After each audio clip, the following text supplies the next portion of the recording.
Et de 41 jours sans gouvernement en France, du jamais vu, Gabriel Attal a démissionné le 17 juillet. Nous sommes le 26 août et toujours pas de fumée blanche. Casse-tête inchangé pour Emmanuel Macron après des législatives qui n'ont donné aucune majorité absolue. Le président reprend donc ses consultations ce lundi. Après le nouveau Front populaire, la droite républicaine et le centre, vendredi, il reçoit aujourd'hui Marine Le Pen et Jordan Bardella, puis Éric Ciotti, mais aussi, vous la voyez, la présidente de l'Assemblée nationale, Yaël Braun-Pivet, ainsi que le président du Sénat. Sylvain Rousseau, vous êtes à l'Élysée. Bonjour Sylvain. Emmanuel Macron s'est engagé a priori à nommer un Premier ministre ou une Première ministre à l'issue de ces consultations.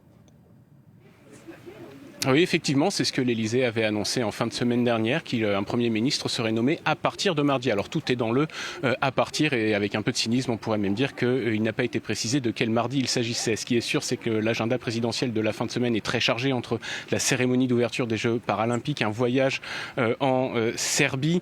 On en saura plus de toute façon à l'issue de cette seconde journée d'entretien. Vous l'avez dit, c'est la présidente de l'Assemblée nationale qui est sur place. S'en suivront le Rassemblement national avec Marine Le Pen et Jordan Bardella, puis Éric Ciotti et enfin le très influent président du Sénat, Gérard Larcher. On sait que pour tous les partis, finalement, la ligne rouge, le point de blocage, c'était la présence de ministres issus de la France insoumise au gouvernement.